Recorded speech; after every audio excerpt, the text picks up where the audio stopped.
We are books online here. You don't have to go here. Cindy, it's under. Okay. Yeah. Yes. Audience, hello.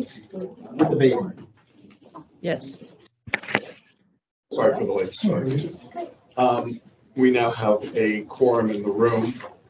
Think, yes? Okay. I'm going to call this Board of Directors workshop on the budget to order. The first item is to.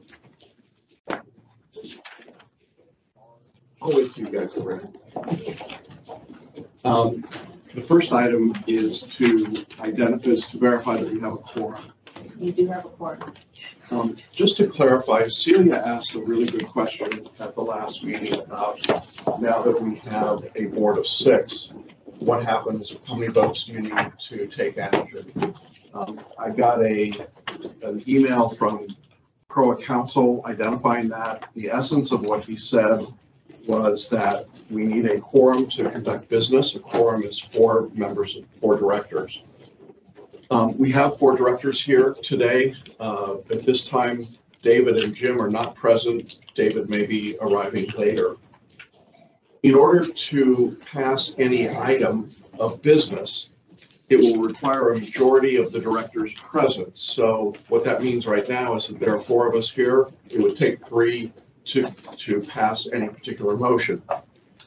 It's also worth pointing out that if at any point directors leave the meeting, then the quorum could be lost. That is, if right now, if one of us left the meeting, we would not have a quorum, and according to our attorney, at that point, no business could be conducted. So I just wanted to put that out there so that everybody understands what our circumstances are.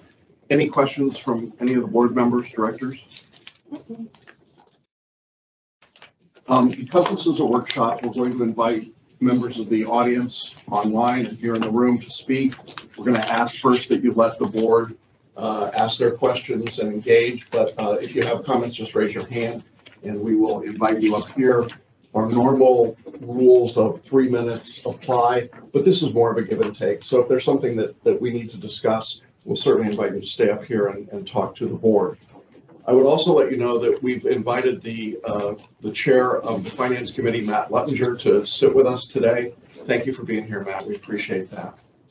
And then the final piece of just general housekeeping information before we get to the agenda is that I do have to inform you that Brian Kinsel's resignation was effective on August 30th. We will miss him. We will miss his expertise. We appreciate the extraordinary work that he has done over the past 4.5 years, and we will miss him dearly. The budget that we are looking at today, in large part, was prepared by Brian with the assistance of the Finance Committee and management, and our approach today will be to have management take us through the budget. So that's where we are at this moment. Questions or comments from the board before we go to the agenda? Okay, hearing none. At this point, I entertain a motion to adopt the agenda. Sorry, I have no voice. Second. Okay. Celia and Bill, those in favor say aye. Aye. Motion passes.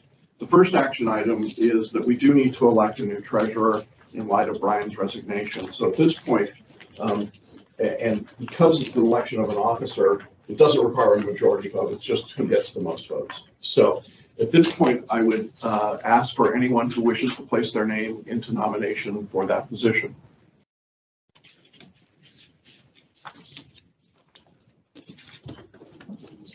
Hey, sorry, swallowing. You're putting your name in the nomination, Bill? For treasurer. For treasurer? Yes. Okay. Are there any other names to be placed in the nomination? All right, then by acclamation, congratulations or sorrowful. It'll work out fine. All right. Those 3s and 9s are a little tricky, but I'll get it. Okay. Thank you very much. For those of you that don't know, Bill served on the Finance Committee for a number of years. He's done this sort of work as a treasurer in his real job before he retired. And I'm confident that You'll do a terrific job, so thank you very much. Appreciate that. All right, that takes us then to item number 4, which is the discussion of the CJC CROA budget for 2023.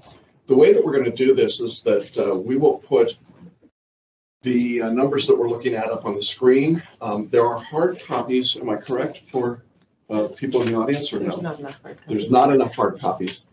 We will do our best. I'm not gonna lie, I can't read that from here. So I don't know. How about the rest of you? Is it just me? No. Okay, we'll try to make it bigger. Is it possible to just get this package printed out to make some copies for people here in the room? Yeah. Okay, I'd like to do, I assume you all would like to have the numbers. So Amy, if you or somebody can do that for us. Lauren, are these contained in this? Yes. Can you tell us what page that is? 2. Page 2? Okay, so at this point, I'm going to turn this over to Lauren to begin to walk us through. I think the best way to do this is to just invite the board to ask questions as we're going through, and then we'll go from there. So Lauren, the floor is yours. So we'll start with the CROA budget.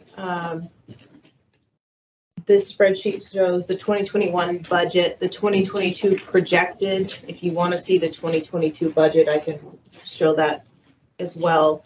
But this compares the 2022 projected to the proposed draft 2023 budget and the percentage increase based on the projected budget.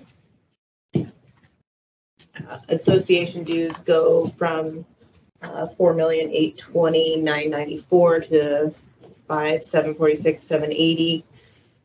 Your biggest increases come from a 9% trash increase, but that's a pass through. We pretty much collect what it costs. Your staffing and salary benefits is another larger increase. Landscaping management, because of your new contracts that were higher than the Yellowstone contract. Your security monitoring is up because of the new security contract. And then janitorial expenses, that is somewhat of a high number at 114% increase, but that's really more of a moving things around where they should be coded versus where they were coded in one generic bucket before. Could we go back to the high level, the page 1? The executive summary. Yes. I'd like to just give everybody an overview first of where we are before we get too deeply into the details. Is that okay? That's fine. So as I look at this, the proposed budget on an annual basis would be $1,240. That's the piece in blue there. And that represents a 16% increase, or roughly, I believe, $18 or $19 per household per month. Is that correct? 1897. I thought it was 14, but yeah. Okay. Okay. So now that's what we're talking about, is somewhere between $14 and $20 per household per month as an increase. When we compare that, last year, the budget went up 8.9%, correct? Yes. Okay. And when you look at the drivers of the increase down at the bottom, scroll down. The CJC salaries go up by 1%, CJC management fees by 5%, CROA salaries up by 2%, CROA management fees up by 3%. So none of those are particularly large drivers of the increase in terms of percentages.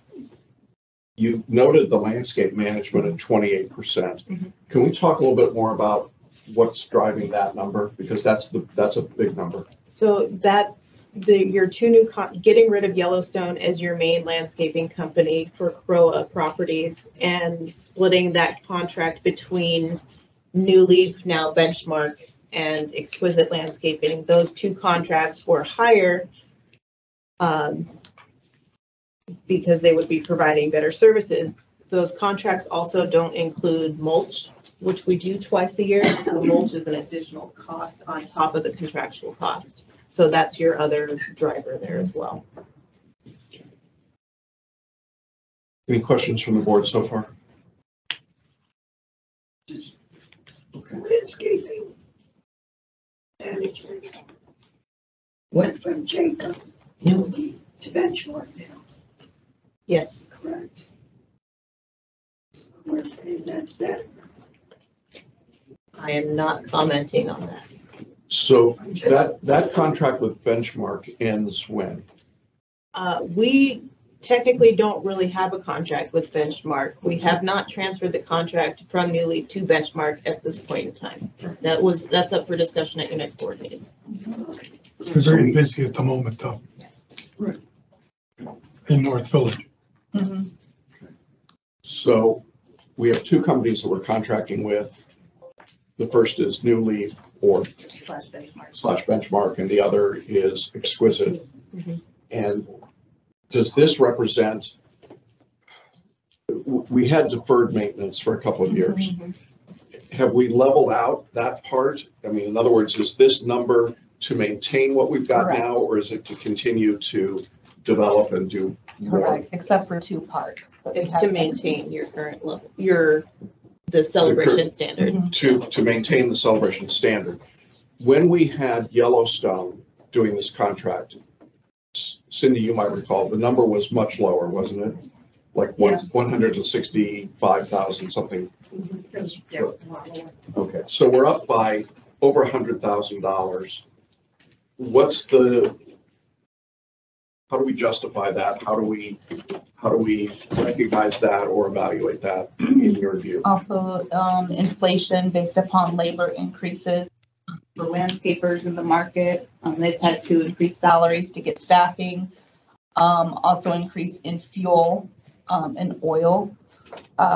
So landscaping costs have gone up in general. They'll also be held to a higher expectation than Yellowstone was. Natalie and Brian's team and Rose as well in the service areas follow around the landscaping companies as they work on projects and parks. They get a grade and then they have a time frame where they have to remedy any deficiencies that are noted.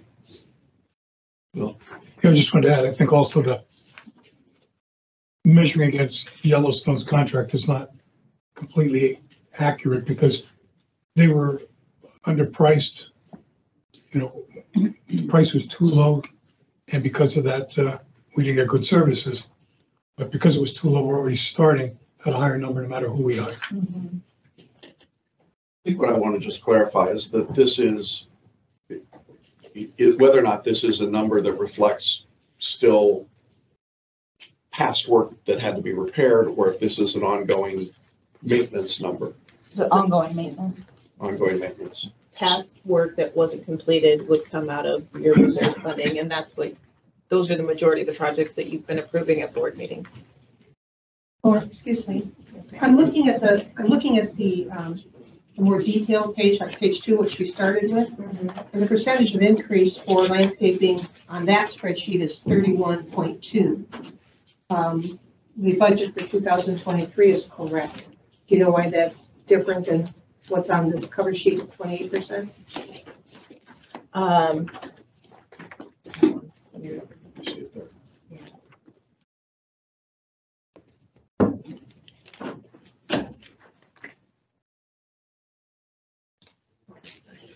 It does have the same increase, but on the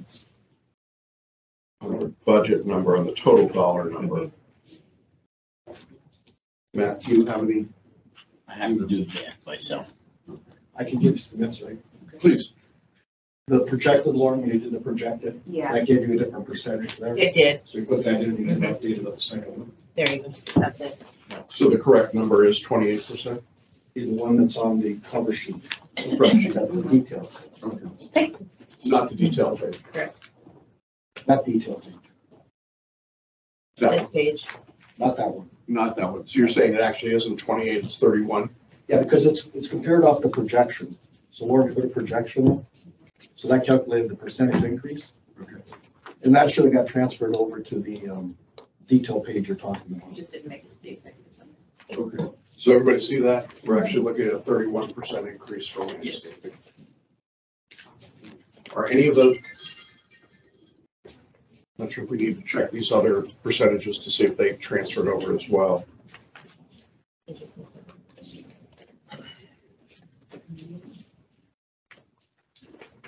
while we're doing that, the next item as a driver of increase was the CROA replacement reserves. This was the reserve study that was done. If I could just talk a little bit about that. I worked with Brian on the overall approach to the reserve study and the reserve study itself, and going back just to see how it was being done and whether it was being done correctly. But also, while it's an increase, it's not exactly an expense. This is funding the reserve, so it's not the same as money spent. But the reserve, and there was a lot of discussion with the finance committee, Brian, myself, Lauren, Natalie, as to what the correct multiplier should be. When you get a reserve study, in our case, it's 30 years, and what you have is a 30-year number.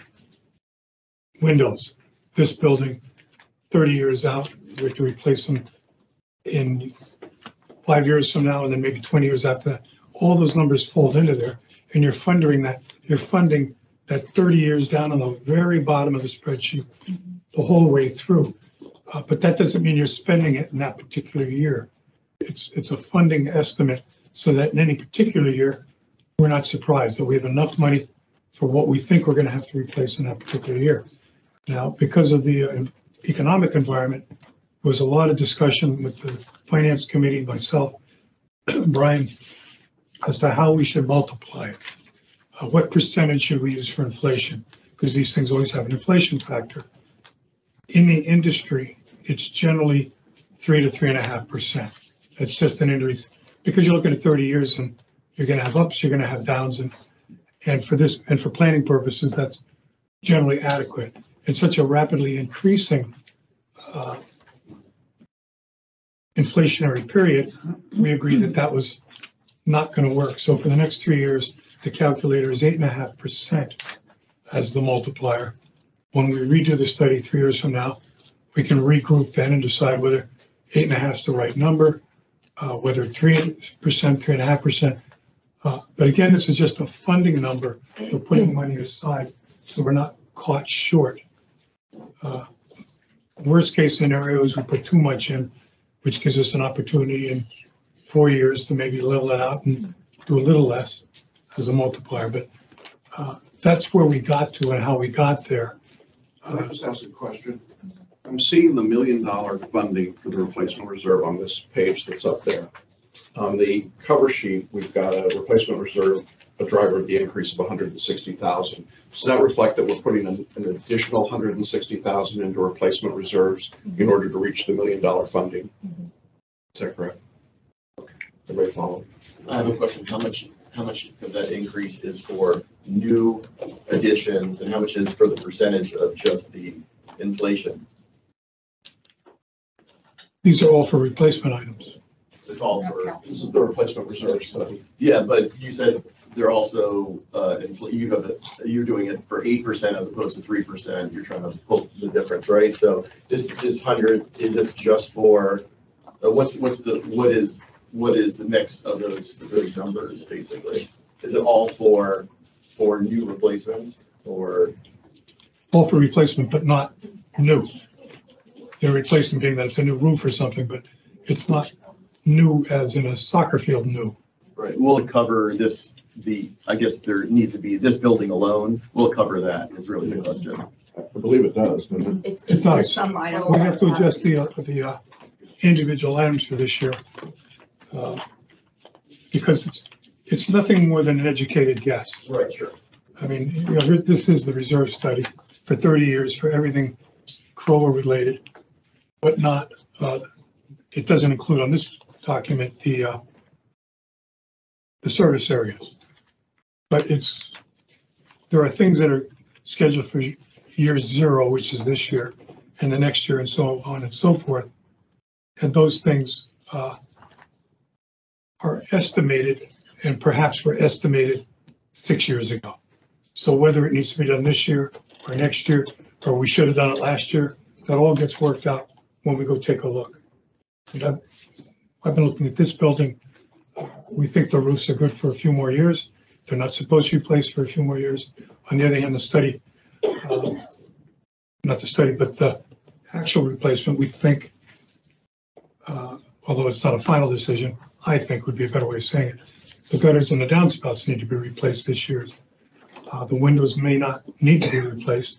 We may have a fix for them. So those things happen in real time in the year that we're actually doing that work. So there's always like things sliding into other years, sometimes sooner, sometimes later. But we try to capture the short term. And we think that because of construction costs being so high, 8.5% in the short term is a more conservative approach, but a safer approach. And before I get to Celia, Matt, did the finance committee agree with that analysis on the replacement reserve? The 8.5%? Yes. Any comment? Inflation is here and there's no particular signs that it's going away, so we'd rather be conservative. I will get to those of you in the audience in just a minute. Celia, go ahead. Can you pull the microphone a little closer to the chair? Sure, it's not gonna help though. Replacement reserves on page 2. I'm just trying to understand, it says 3%, negative 3% projected. Why does it say 16% on the front page? I think Matt has the same question. The percentages on the front page are the correct ones. The percentages on the back pages didn't get corrected when the projected were put in. How would you know that every other number on there is accurate? To understand. I would ignore the projected percentages. On page 2. So we shouldn't even be having it up there if we're paying for it. I'm not trying to understand. I'm trying to understand. If there's different numbers, how we're even working. Forward. Are the numbers on page 1 accurate? The only- And on page 2, it's a finer breakdown, so I guess it would be helpful if those percentages were accurate. I agree, but here we are, so. No, I'm just saying. I have another question. Are you done, sweet? So did anyone else but me see the email we got just before the meeting came from Greg? Yes. Okay. In there, may I say, full name?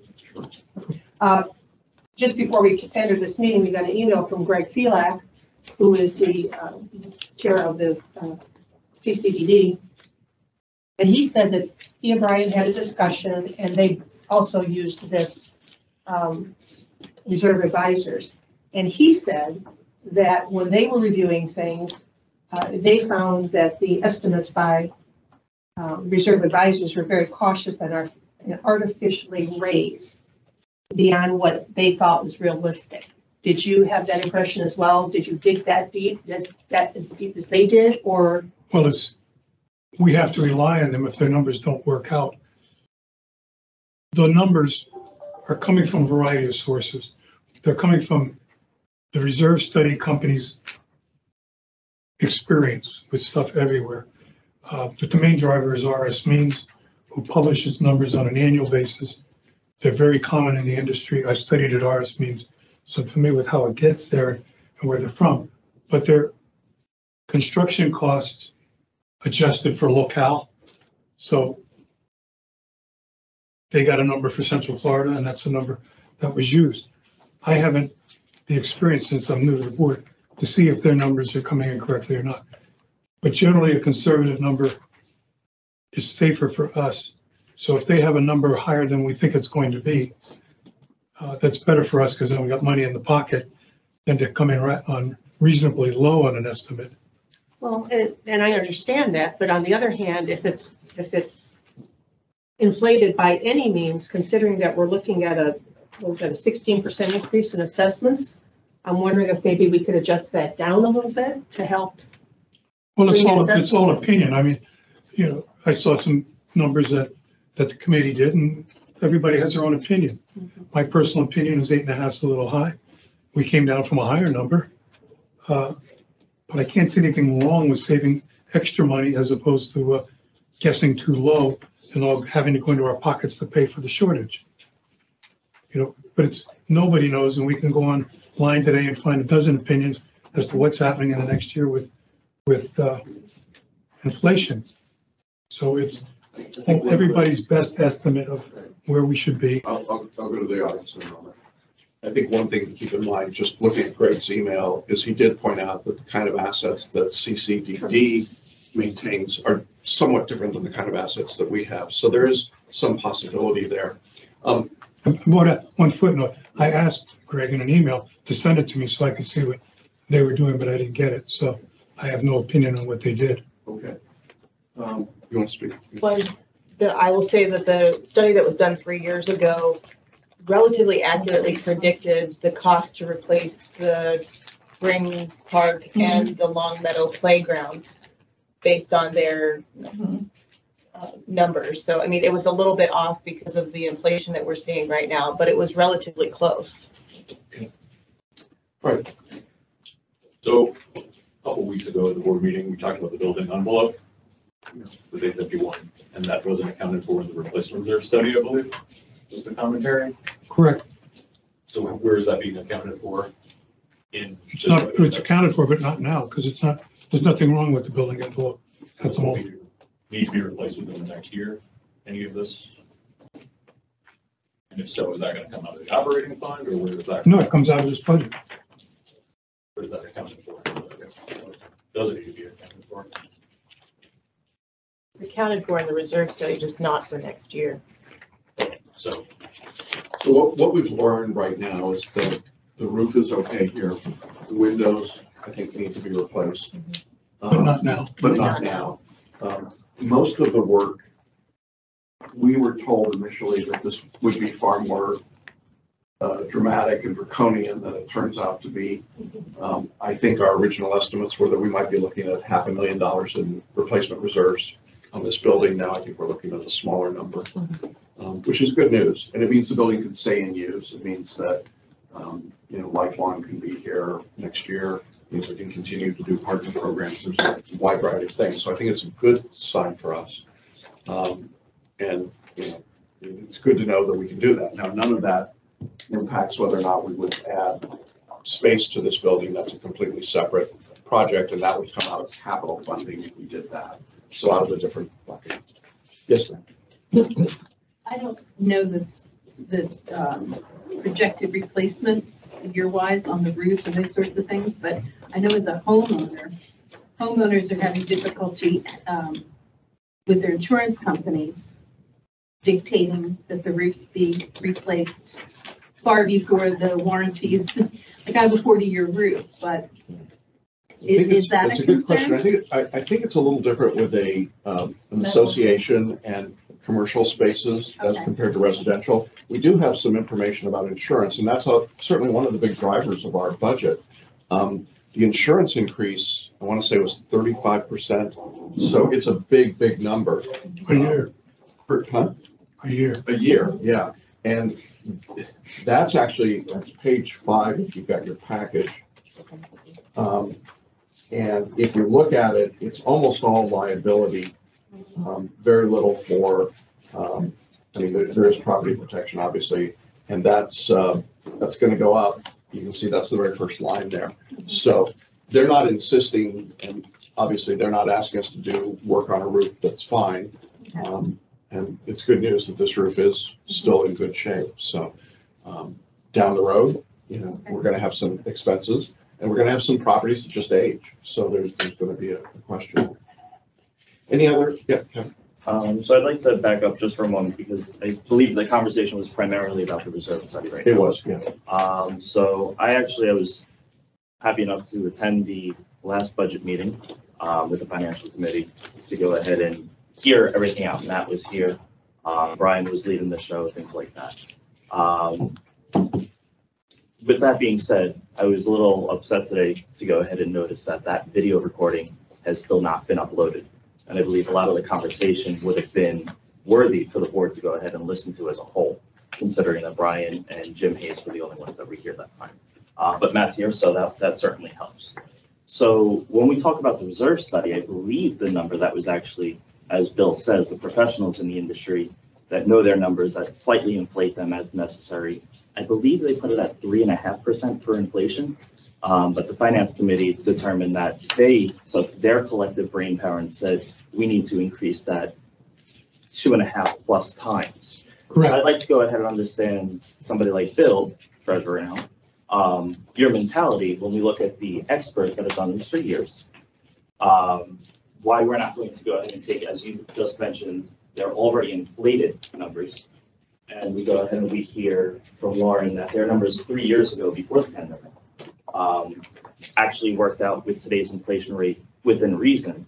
So I'm a little curious to see why we, as the finance committee, are increasing it so significantly for the reserve study based on the professional's opinion that we already have. Okay, And let me, my follow-up to that, with Roger being here, I appreciate that, is what other communities are doing right now. What rate of increase are they seeing within Grand Management with their fees for their reserves? okay, let me direct your first question to Matt, and then we'll go from there. So we did discuss in our committee 3.5 and 8.5, and I think we settled on the 8.5 to be more conservative view, given that we're concerned about inflation, that it may not be a short-term process, that we may have an extended period of inflation, and we'd rather be conservative in what we suggest funding it in this coming year. And you could, and if we overshot the expectation of inflation, it could be adjusted lowered in the future, but we didn't want to be, as Bill said, be underfunded in this inflationary time, because we do see, just from other anecdotal items, landscaping and other costs going up. We don't want, and all of us homeowners who are doing roofs know that we're getting bigger bills on roofing costs right now. And Parkview Townhomes, we're gonna have that. So we feel, let's be conservative and put away more money this time, even though it might be painful for some.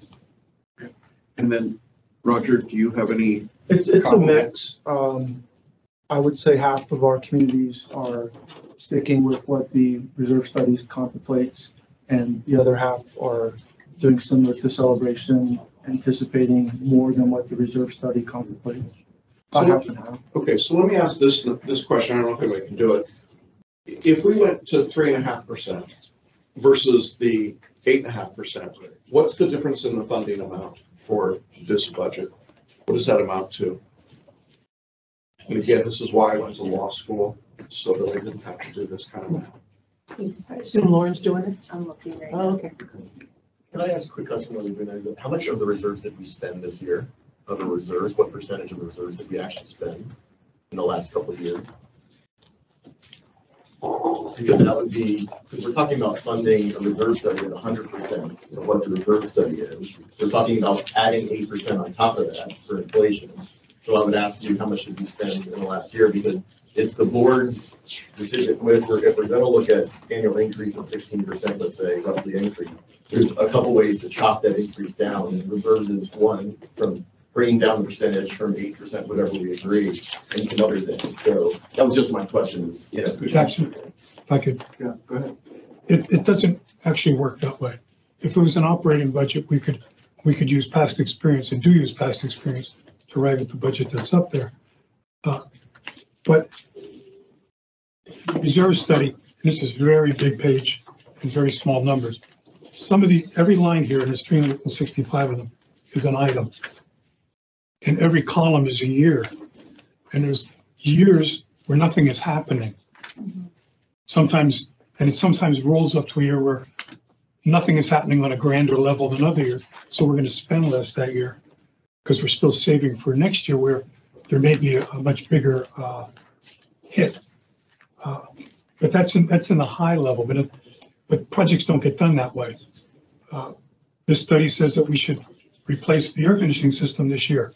and if you don't give somebody the money, you keep them, right? Right, but the company says that it looks good for 10 years if maintained. So the guy that built the air conditioning system put a number on it to protect his rear end. Oh, the 20-year system. But many things are directly related to maintenance. So if nobody maintains the 20-year air conditioning system. Maybe you get 16 years out of it. Sure. But if it's well maintained, you get 24, 25. That appears to be the situation here because the company advised Grand Manners, who walked me through it, that we can get up to 10 more years. So the fact that it's in this year to be done, it won't get done. It'll get pushed out into a future year, but they're not going to do the report to move that.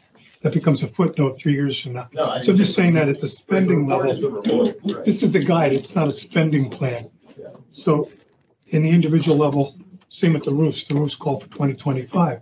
I think that's a little premature. But when we get to 2025, if we need to do it that year, great. Kick it to 2027, better. Yeah, but keep in mind, we're doing that for hundreds of items over 30 years. So there's all these little things in play. Right, Lauren, go ahead. So looking at, the reserve advisors did 2 different studies for us, one at a 3.5% and one at an 8.5%. The $1 million you see up there for 2023 is at the 3.5% rate. If you put in the 8.5% rate, that raises the total contribution by $60,000. So $60,000 divided by 4,500 approximately homes. I wouldn't focus directly on that, if you will, because I mean, there are a lot of things, and I mentioned this again, if that recording was available for you all, a lot of the amenities I would consider, such as expert level knowledge that we had, our town architect, not the individual, but the position has been removed.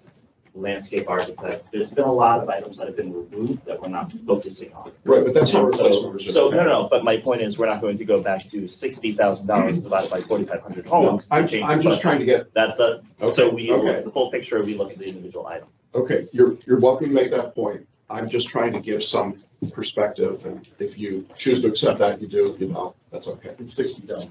Debbie? I'm sorry, going back a little bit, and I realize these are budget numbers, not actual, but under the capital funding residential sales, it's approximately what, 1,000 some per unit? What is that? Could I ask you to hold that till we get down to that item, since we're talking about replacement? I'm sure, reserve? absolutely. Is that okay? I want to get to it, but I'd like to keep it focused. David? I just have to, I'm gonna kick back to landscaping. With this new contract and everything else you have. Is anybody out there looking at these people as they're cutting grass, and doing the work they're doing out there? Because Heritage Hall looks like a mess now. They put that heavy tractor on it, that grass is wet, and they're gonna be replacing grass again. This is what I'm going at. You have to have somebody go out there and inspect these different areas. Because you can't put a heavy machine on there and cut it up, especially after all this water. And that's exactly what they did today. It looks like a mess out there. So not only this one, I'd say all the parks to make sure that they're using the proper equipment. Years ago, when the grass was put down there by, I think, Davy Tree, the grass had to be cut with a special mower. Otherwise, the grass would die. Now, if it's the same grass that's in there, putting a heavy machine on it is just going to destroy it, and you're going to end up redoing the whole grass again. I'll check on it. We'll check. Thank you. All right, anything else about the replacement reserves? Any other questions or comments? Well, based on, I move this to you and hear me clearly. Based on Kevin's question, the finance committee, and I know that there's several cases in service areas where the actual budget amount does not match what was projected. Could we maybe, instead of, if for the next 3 years, maybe use a percentage somewhere between 3.5 and 8.5 for the next 3 years? You want to address that, Bill? We can use any number we want. We don't have to multiply it at all. It's purely our choice. This is just trying to be fiscally responsible, that we have enough money in case we need it. And frankly, it's a worst case scenario. I think the number is less than 8.5%, but I can't be positive what it's going to be. Neither can anybody else. So what would you propose? I don't know. I'm just saying, because I've been thinking about this a lot since I heard what we were looking at as an increase. You know, granted, it's, what did you say, Jackson, $14 to $20 a month per person, which doesn't sound bad, but depending on your financial situation and considering the fact that we raised it what, $10 last year, and the taxes are going up, blah, blah, blah. But anyway, I went through the exercise with the service areas because I'm the one who did the budgets for them last year, of seeing where the actual reserve funding balance was now for each of the service areas and what it was projected, you know, and it's right on target, which kind of is, I guess that's good news. But then I'm thinking, well, did everything that we've done that we attributed to reserves, has that hit yet? You know, so I don't know what I'm trying to say is maybe for the next 3 years, if there aren't any like huge projects coming up, you know, if you know, we could kind of look at where we stand now and our reserve balances actually. And if we could, and what the study projects they should be or could be at the end of. So if we only put in 3.5% increase into replacement reserves, we'd still be talking about funding up to $1 million. Is that correct? Yeah. And to get us to $1 million funding would require how much additional? It's $160,000 more than what you were budgeted for. Okay, so that's the 16%. So that's at the 3.5% level. Am I correct? Yes. Okay. So this front page is actually the more conservative projection of what that increase would be. If we went to 8.5%, there's another 60,000, I believe, that has to be funded. And so that number moves from 160,000 to 220,000 approximately. Am I stating that correctly? Mm-hmm. So one of the decisions for the board in this budget will be how much to increase replacement reserves. Do we want to hit the $1 million mark, $1,060,000? I don't think we can go below the $1 million mark and be responsible, since that's at least the 3.5% inflation. Does anyone disagree with that as a basic premise? And just for the record, David has joined us, so we now have 5 of us here. Hi. Any comments from you? David, anything you want to add? I'm playing catch up. Okay. Any other comments from the audience about the replacement reserves? Can I, since we have another member of the finance committee here, could I ask for your opinion, Mike? Replacement reserve? Mike can go Wait until you bid it. on backing down the percentage of increase just for the next 3 years from 8.5 or whatever it is to somewhere between 3.5 and 8.5, maybe 5. Because like I said, my thought in all this is trying to look for places where we can save a little bit of money to. Matt will remember, there was a contingent in the finance committee that thought maybe 5.5 would be the right number. And we had some outside information that said that. But as Bill has pointed out, it's just a allocation of money. We're not spending it. We're not writing a check. Right. So it's just a bookkeeping entry for now. So we have plenty of time. There'll be an iterative process. We'll have plenty of time to reconcile over the years. So you're talking about making a decision in 1 year for things that have a 10, 15, 20, 30-year life. Right. So you're going to get 20 more bites at the apple before you get there and you actually write the check. Now, do you want to get behind and create a deficit and a funding problem? No, I don't think we're doing that. If anything, we're making it easier. By going with the 8.5, we're creating a likely surplus. If you're in Vegas, you'd be betting on a surplus as good as Vegas. Does that help? Mm-hmm. Oh, yeah. Yeah, I'm just I think the big getting more thing is opinions. the timeline we're dealing with, you know, for these replacement reserves. Every 3 years, Bill? Every 3 years. So Yeah. this is a short-term solution, and maybe we come back in the 4th year, which when we redo it, and wow, we oversaved. So maybe it's 3.2% for the additional 3 years. But the way the software works for the company that does this, and Brian and I asked them if they could just do a 3-year number and then put the 3.5% back in for the other 27 years. They said, no, their software does not work that way. I get it. I mean, I've worked with this kind of stuff. So it was just easier to put it in for 3 years, which means that all the numbers going out to 30 years are at 8.5%, which I'm sure is a wildly inflated number after 30 years. But again, this is, as you said, this is just money in the bank, so to speak. When we get into actually spending this money, you know, if It's not money, it's on paper. It's a Right, but I mean, but some of these things will convert into projects. And so the 851 building, if we're not doing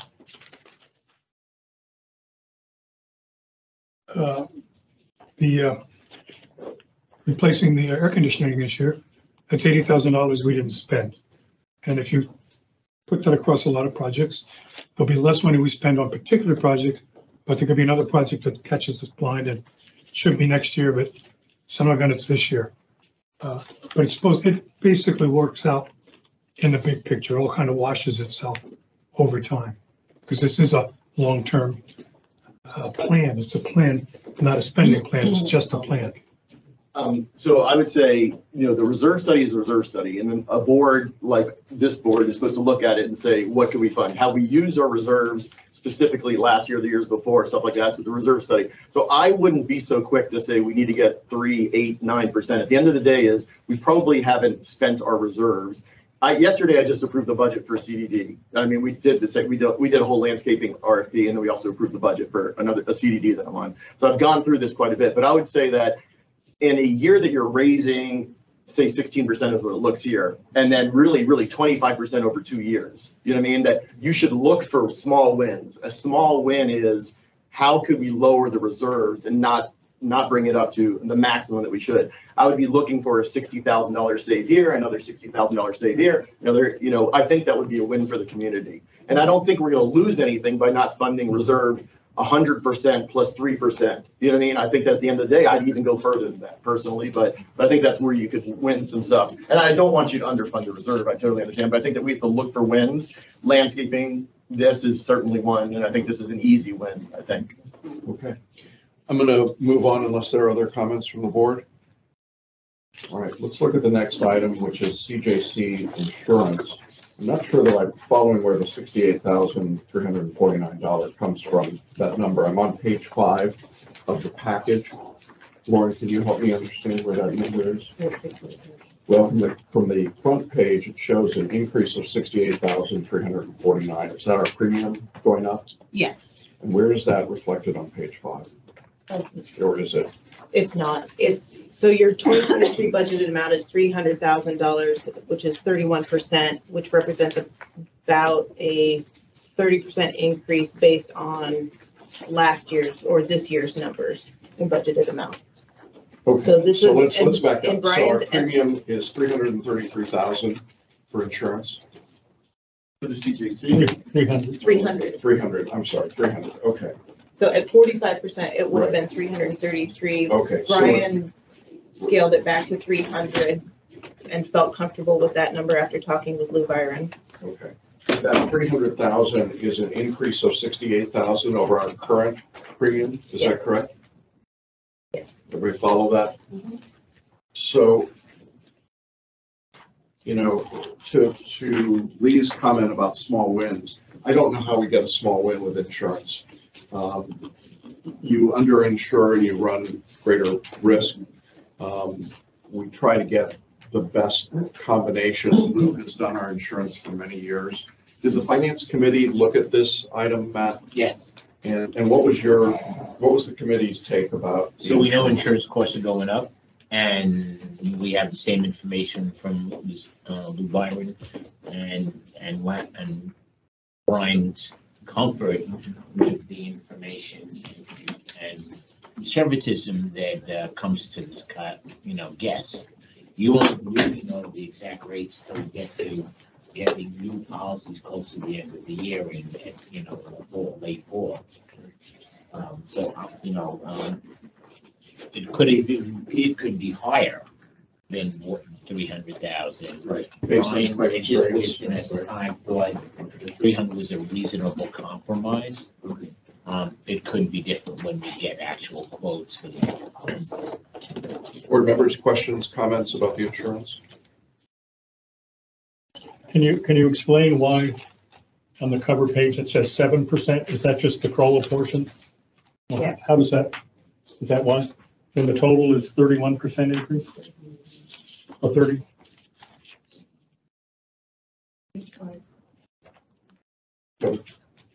I'm sorry, I might not be following something on here, and perhaps the finance committee can help me out on this. So on top of page 5, I see CJC/CROA Insurance renewal. CJC is obviously 25% funded by NOAA. But when I look down at lines 3 and 4, I see D&O for CROA, D&O for CCS. How is this number connected? Because it's not adding up to me. CJC has a NOAA contribution, does it not? So then, if that's the case, they would also have an expense account, right? So that's something we're gonna have to look up. I don't know the answer. So that's not adding up, and it would actually increase it. Yeah, I got it. Significantly. Okay. I see another hand. Other comments or questions about insurance?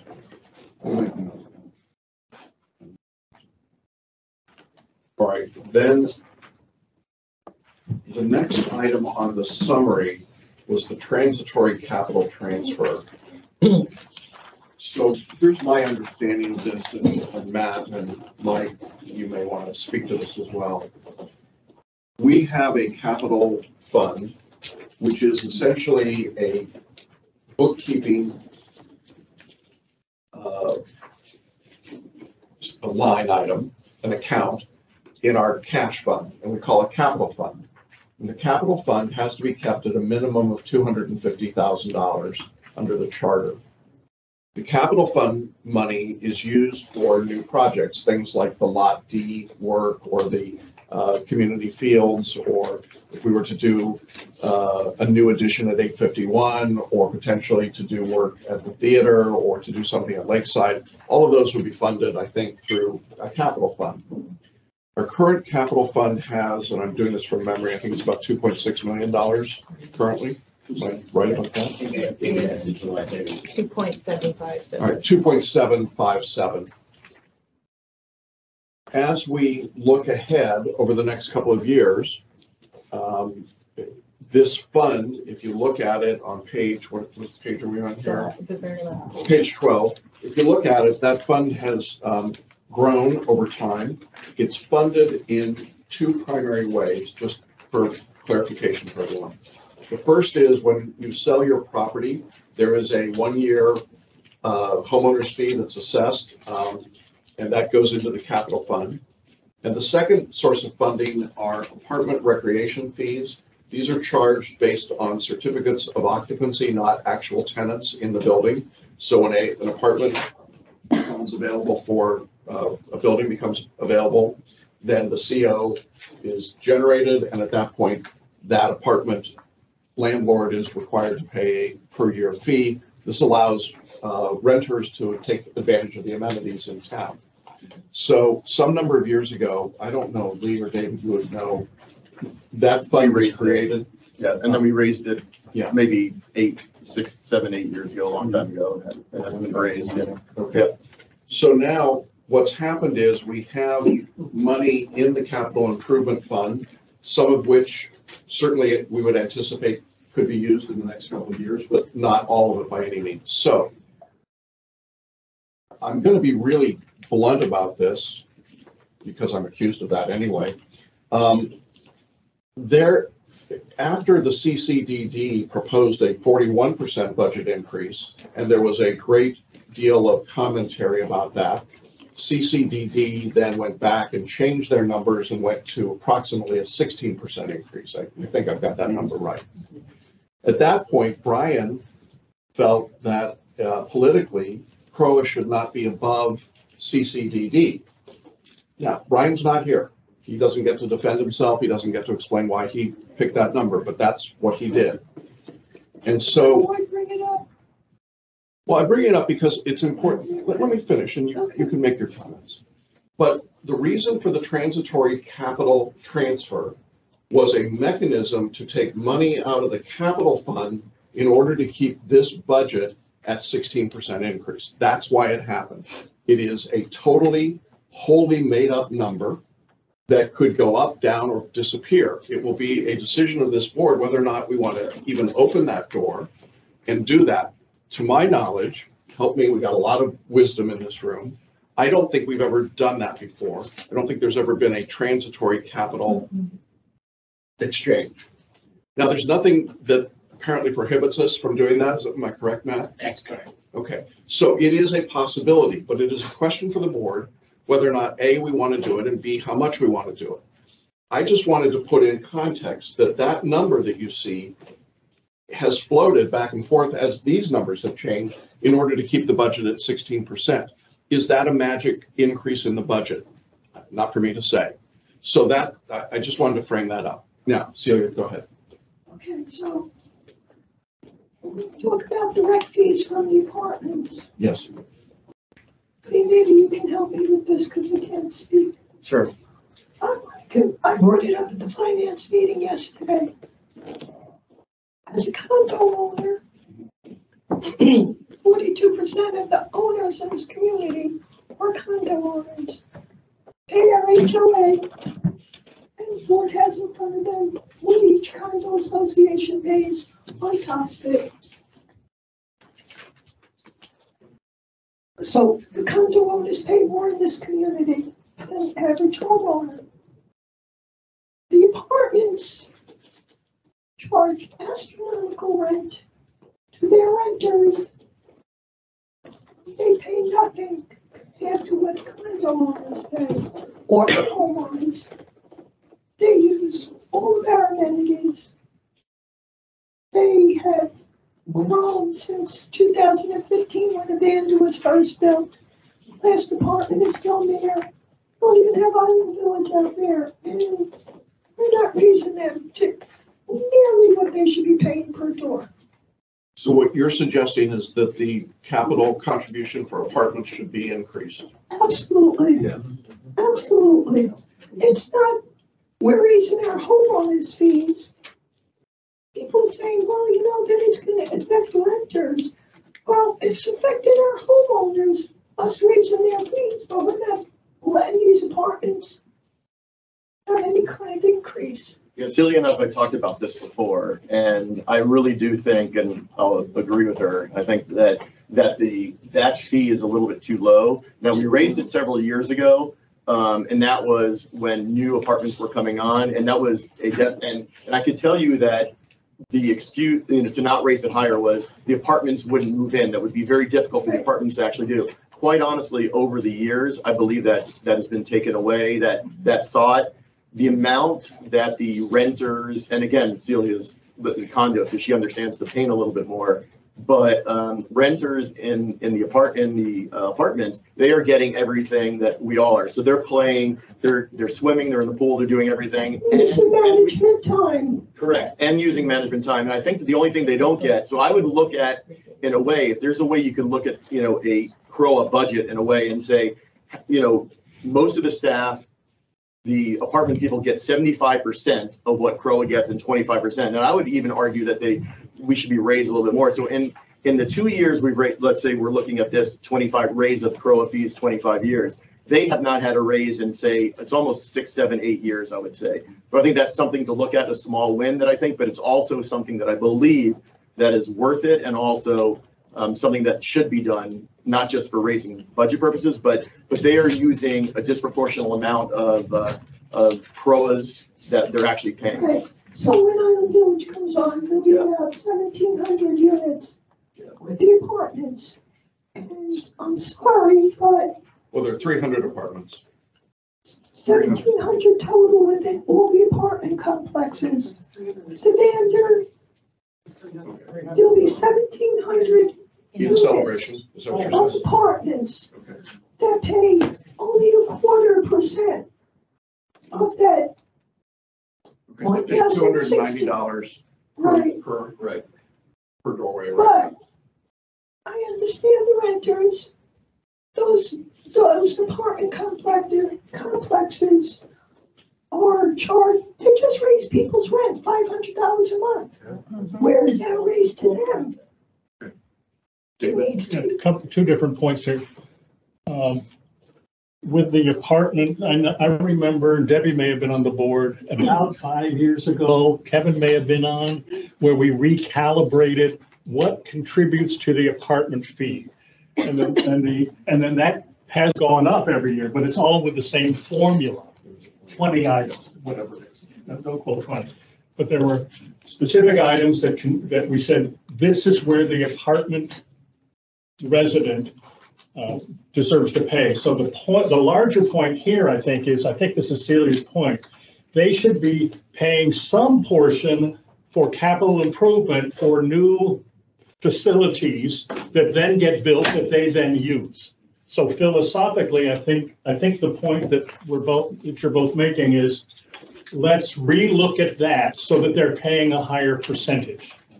The second large point is, I remember when Brian said, I got it to 16.1. I did not know what you just said. I did not know about that thing. I saw that in there, but it meant nothing to me. And I think it's artificial and should be removed. So I think we find a way, whether it's 16.1 or 16.8 or 14.3, comparison with CDD, I don't worry about. I think we should be paying as we go, not have this arbitrary line in there, and that we should relook at apartments so that they pay really their fair share. So I think those are the 2 points I would make. So just so the audience knows, because I'm sure nobody here owns a condo, except for Cindy now. Besides $1,064 a year, Morrison Park condos owners pay $1,700 quarterly above their HOA. Wait, I want to stop you here. That's not a fair comparison. I'm not, you know, It's not a fair, it's not. You're not hearing what I am saying. Well, I am saying that the homeowners, I have a list here. I am saying that the homeowners pay $1,064 plus their trash. If you're in a service area, you pay $1,064 plus your service area. The condo owners pay $1,064 plus HOA to their associations. Where does the apartments fit into all of this? That's what I'm trying to say. And I think you made the point. Go ahead. So who pays for a lightning strike? Who has to pay for the AC in a condo? Us. Or if there's damage to the facility, happens indoors. Us. And who pays it for a homeowner? Us. No, I do. No. I do. If there, you do as a. I do as a homeowner. I pay for And my own as a lightning homeowner in a strike. condo, if it's from the wall in. That's why I was late. Right, and that from the wall in, we're responsible. No, From the seriously. wall out, the association is responsible. I think it's apples and oranges. I don't. Let me just, I just want to, hold on. I just want to make a point. When you talk about the artisan condos, that is, no, you raised it. I said it because it's A on the list. Okay, but the artisan condos are paying for relocation and rehab of their buildings. Right. And it is, and that is a number that is not, it cannot be applied across the board. It is Okay. unique to them. And I just want to make that point, because I'm sure that the members of the Artisan Condo Board, if they're listening to this, are going to have a heart attack that you've just called out their number. I'll tell you what the terraces of South Village pay, but- $1,200 quarterly. Okay. I'm just trying to explain that the condos, there's no secrets, and this is not a secret. This is open to the community. It's open I'm to just their trying owners. to It's open to their compare.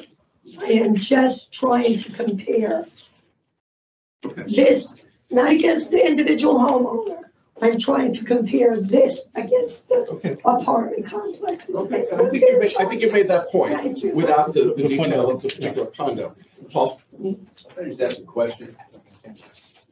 Can we see the formula on which the apartments are? I don't know. I remember it from 5 years ago, and I We don't know what it is. discussed it at the finance committee, that we wanted to look at the formula. You were there, and it's like, where's the formula?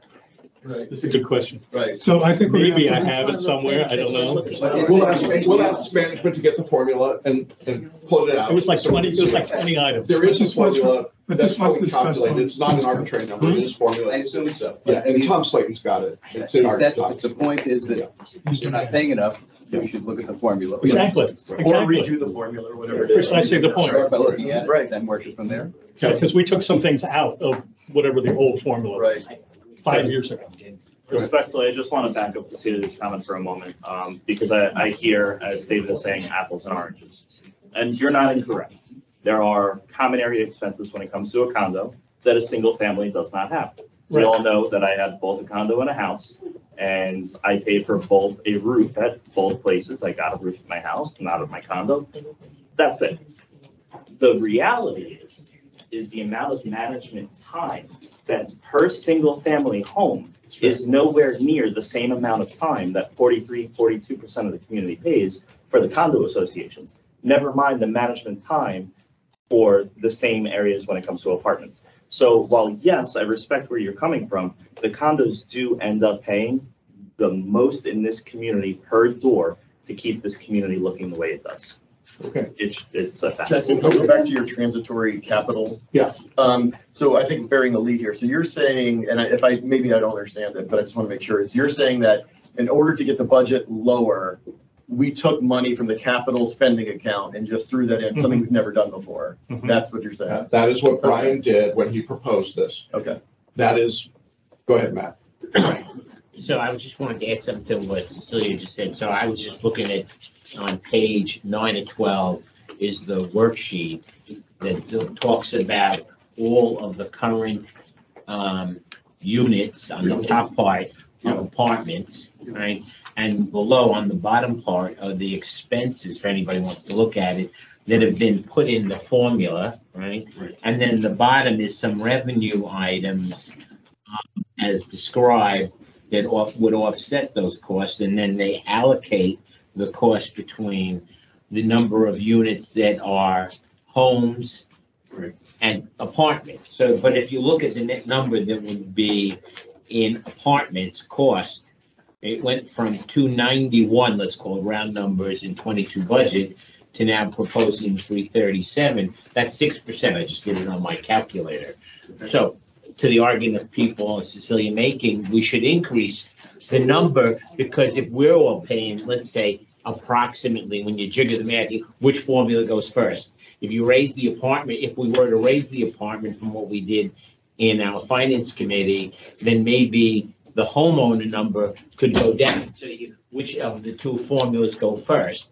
But just leaving them as two independent formulas, we're only asking the apartments to pay, to Cecilia's point, real point, a 6% increase. That may not be enough when we're all approximately going to pay 16%, let's call it. Yeah. And the range in our finance committee was like 15 to 17% we were comfortable with to be conservative in an inflationary time, right? Some of us even thought we needed more, but we all compromised on that. Now, the using of the capital improvement fund money is just a way to calm down the level of increase. It's not exactly as a CPA, what I would suggest is the way I would do a budget, but we're allowed to do this. We shouldn't make it a precedent, in my personal opinion. If we need to do it because of the size of the increase and how it'll excite people, this is a way to balance out the increase a little. Otherwise, without this, if there are no other adjustments to the budget, the number could even be higher. Okay. I'm going to ask management to get with Tom Slayton, figure out what it would take to increase the apartment recreation fee. There is a formula here. I don't know if it requires a resolution or if we're under contractual agreement with each of these apartment complexes. I just don't know the answer. I think we've got contracts that say contractually they are obligated to pay us so much per unit. That's my recollection, but it may be that we can simply pass a resolution here and make that self-affecting. So I just want to check and make sure we're good. Celia? So just so I'm understanding, on page 9, on the total billable units, right under it, it says number of billable units times 4. Right, that's a quarterly, right. That's part of the formula. That's what I'm asking, if that's part of the formula. Now, also note that we don't have Island Village there. Yes, I know. Island Village will have in their first build out 300 apartments. Correct. They don't have to have them occupied in order to pay this fee. They simply have to get a CO for them, which at this point, have they done that? Not to my knowledge, but they were anticipating that happening. When I met with them, it looked like it was going to be November. Okay, so that will change this number in gross, but certainly the amount per unit is something that we could, I presume, I'm reading the room, that's something we want to consider. Am I correct? Correct, thank you, Johnson, but I just want you to know that this is my passion, being a condo owner, and I'm speaking to the 43% of the community that are owners, that we're struggling here to find money and to put it in appropriate places. There's money there. There's money there. That money, just to be clear, that money would go to the capital fund. Absolutely. Unless we want to do a capital transit, right? Unless we're doing what was proposed in this budget, it has no impact on homeowners Right. to raise this number. No. So just to be clear, it's a two-part transition. Right. And the board will have to make a decision about whether or not we want to open that door. I would tell you as someone with a law degree that precedent is of concern to me. And once we have opened the door to what's called a transitory capital transfer, it's done. We've done it, and then it's there, and it could be done every year, and it could be turned into something larger. And, you know, the first iteration I saw of this budget that Brian did, and I'm not trying to shock anyone, but that first transitory capital transfer was $350,000. That was the amount that Brian thought we needed in order to hold this budget down. Now, I am of the opinion personally that we should pay what it really is, and we should not play games moving money around. Right. That's my view. But I'm asking to move money around. I'm just asking to put money in capital improvements. I'm not No, that's disagreeing. not. I'm not disagreeing. I'm No, trying to you say it's a understand what two-part. I'm saying? I totally hear what you're saying, but Because I putting don't. money in capital improvements will not impact your condo dues in any way, shape, or form, and it won't impact your HOA dues. No, But let's finish. it's called being fair and then doing the right thing. All right, fair enough. Bill, So are we back to discussing the trends? I would like to talk more about the transitory capital transfer. If there are other comments from the board. Bill? Yes, I conceptually do not like the idea. Because I think in one level, we're concealing the reality of what it costs to run things. Your precedent comment, I agree with, because I've worked for years with a state program that generates hundreds of millions of dollars for the benefit of a certain affordable housing. And it was not locked in. So every year the legislature scarfs most of it to do whatever they want with it. So, but that's not visible unless you know what's going on in the budget. They're just filling a hole with it, and it's just become common practice because now they do it all the time. They can't not do it. So I think this is it's disingenuous to the reality of what it costs to run things. So we shouldn't do it. And it's also obviously a precedent. And I just as soon see whatever it costs is what it costs. And we will do whatever we need to do to either raise the money or lower the expenses. I mean, that's just how management works. It's not a slush fund to cover these things, which is what it will become. Do you have any thoughts about this? I agree with David, and, you know, I didn't even think, I know you can't, you know, move reserve money around, obviously. I didn't think you could move money from the capital account into operations, but now that I find out you can, I would rather we not, because that's not what it's there for. It's not to subsidize the operations, normal operations of the association. Debbie? Just one comment on the capital improvement funds. That was voted on by a developer, David Weekly. That was not something the residents were in favor of when the vote was taken, as you know. One thing that was under consideration to be discussed is because all that money is going into capital improvement, as you build the buildings and create more amenities, nothing was set aside for maintenance, for insurance, which you can see is a huge cost, for personnel to operate the building. There's consideration to look at having a percentage of that, so whether it be 10 or 15% used for those purposes. And again, I'm not trying to be money on capital improvement fund, but I do believe it was set up by the developer. Their concern wasn't for the resident and moving forward how that would geometrically increase. I just want to say that the capital improvement fund is set up by residents. It was not a developer. We had to vote. It was residents voted. If a owner that might have been a developer had some votes in that, but that's like any election. Any developer who owns a piece of parcel has a vote. This was residents voted on the capital improvement plan. It was set out and it was set for a capital improvement plan. So I don't want to argue, but it is setting a precedent. Not arguing, but that can be checked on. Okay, let's keep it. Paul? I do want to suggest something, and really has a lot to do with what Debbie said, but it doesn't make sense to me that the entire contribution from the apartments goes to capital. It makes no sense if that's the formula, and if it's not the formula, it shouldn't be that way. Okay, if it goes into capital, it can come back out of capital toward run rate. I really think it should be apportioned appropriately in the first instance, and some put into operating for run rate.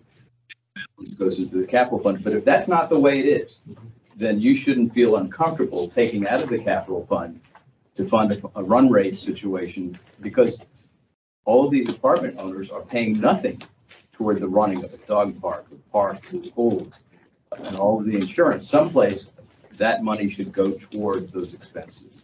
Okay. I think we're hearing that pretty clearly. Mike? Can I come up there? Sure. That's so many papers, I already dropped them once. I don't want to drop them again. It's embarrassing. I'm not trying to explain.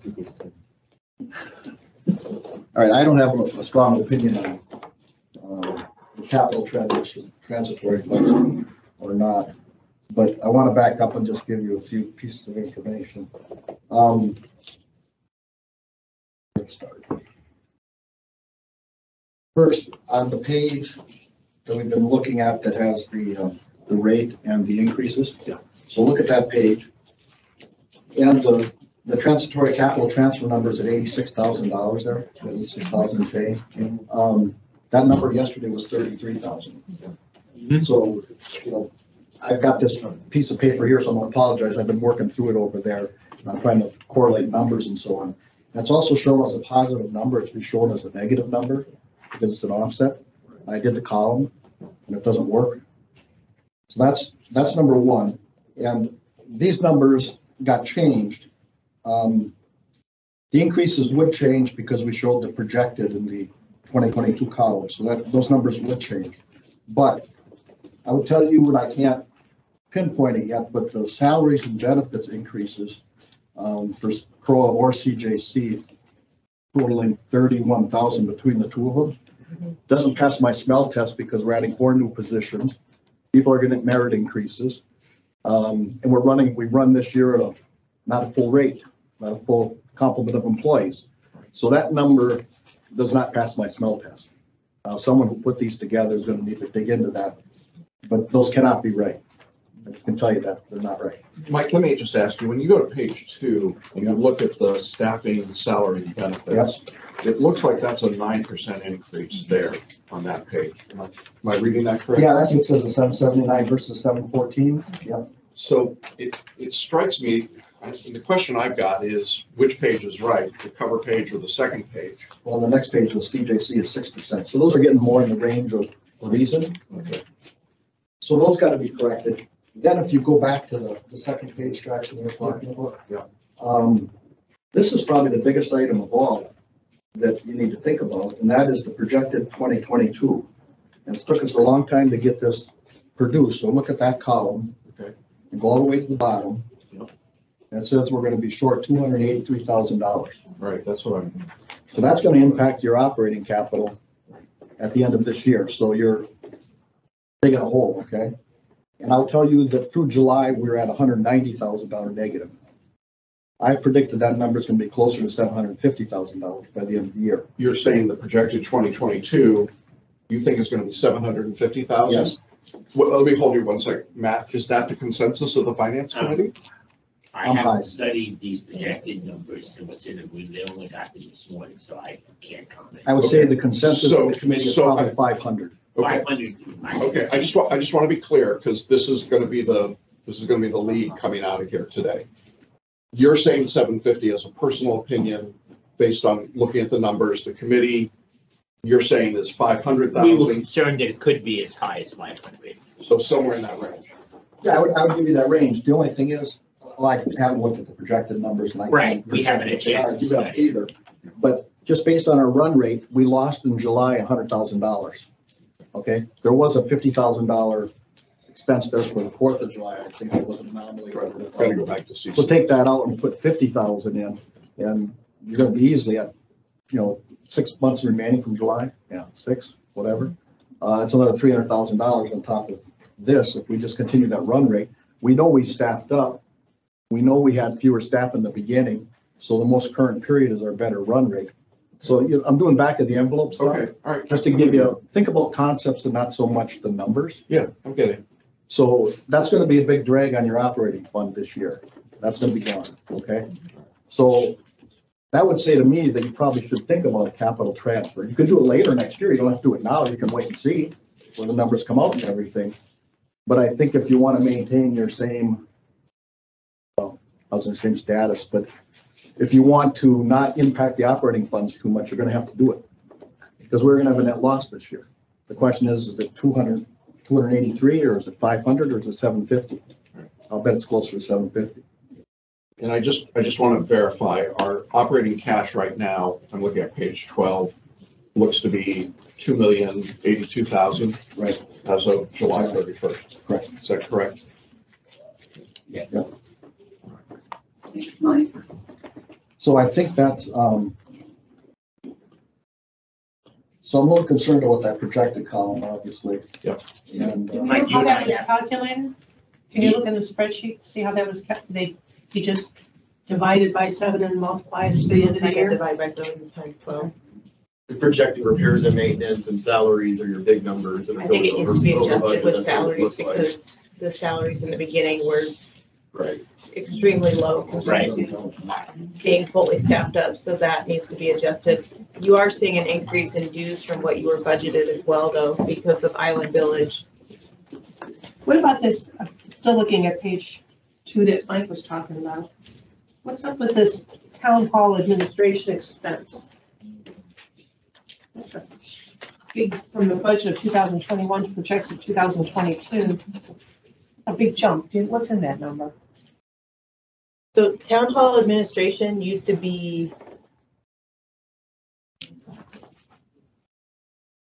If I may, from the conversation at the finance committee, it was because of improvement necessary. That's a significant improvement for essentially everything technology in this building and record saving, et cetera. But your town hall network. I don't, was that a spend of code? I don't remember the code. And that didn't come out of replacement reserves? Replace more capital. Yeah, I'm not sure why that would be a cash requirement. I don't remember a budget being, I don't remember being in a board meeting hearing that approval for that spend, but. You look into that? Okay. Syria? In light of what Mike was just saying, I feel like, and this is nothing against management, this is their first go around at our budget. Guys rock, budgeting rock. I feel like a teacher coming unprepared for today's lesson to my brand new class. And I don't think we should even be wasting any more management time today discussing this until we can verify that these numbers are correct. From the finance, and from us, and from management, we're sitting here talking about numbers that we don't even know are correct. So I don't know what the procedure is. Okay, well, I think. Maybe I'd like to make a motion and say that we end today's workshop and make another workshop until everything is prepared so we can understand it. All right, so we have a motion to end this meeting with an instruction to management to redo the numbers and come back and we'll set a new workshop. Is there a second?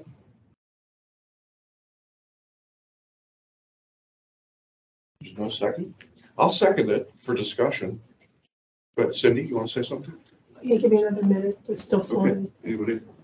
Did you second it? I second. Okay, good. Discussion? Yeah. Okay. I agree with Celia's point, but I think we can still continue at a high level so we get some concepts resolved. We've dealt with the reserves, we've dealt with apartment philosophically. We've talked about this, whatever the fancy name of transitory capital transfer, but there may be some other concepts that we can do while we are gathered to talk through and then come back together once those, if you will, philosophical concepts. I mean, we heard several of us say about the apartments, have them pay their own way.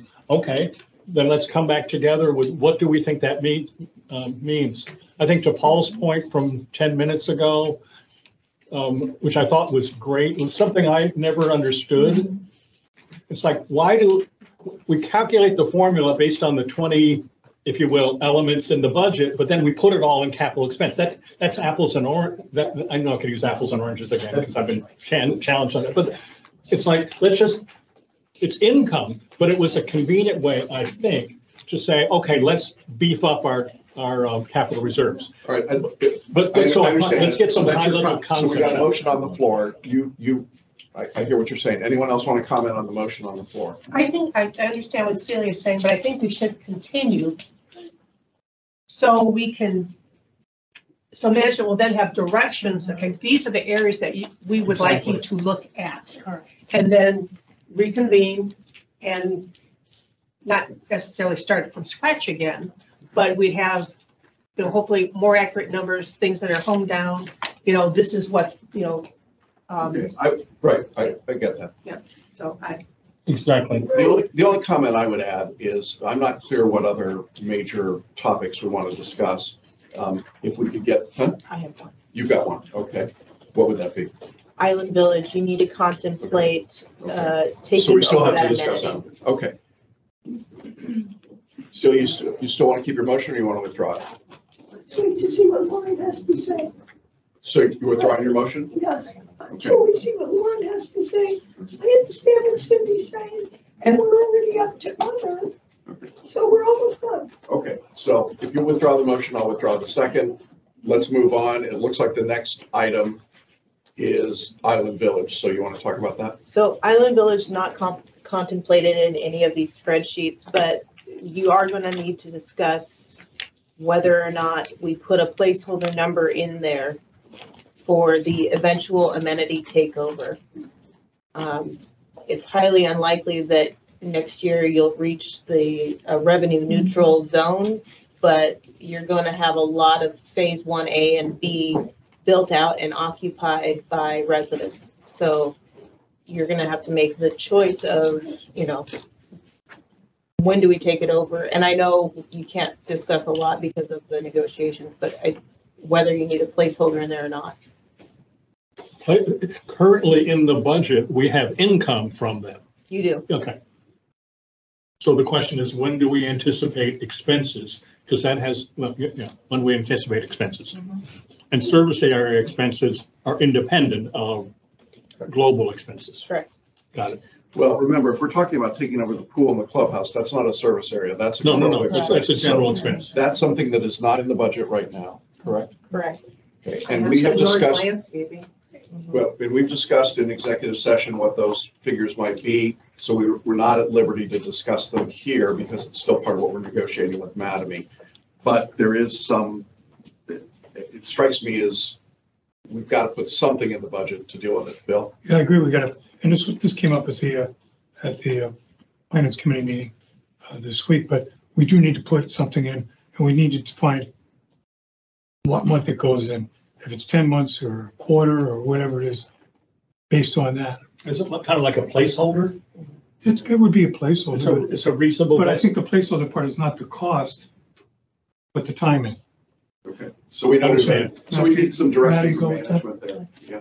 Can I ask a question? Please. So, what's the estimate of when you might have some clarity where this. We don't know. We don't know. We're in negotiations and we just don't have an answer. I would say there can't be zero number from it.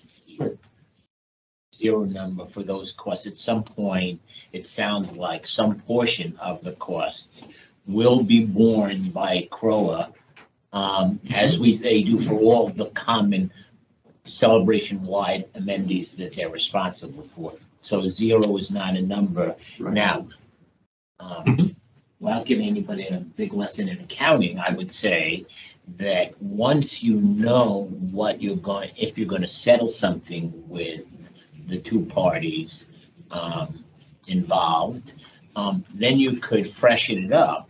But that would be, so if we said the community dues and we. Right, but it's gonna impact the budget. I mean, right. And so we gotta know that. Well, we're gonna adjust, maybe we adjust the apartment dues. Right. Maybe this is a negative to the budget of some number. We'll have to face that. I got it. Debbie, you want to make a comment? Sure.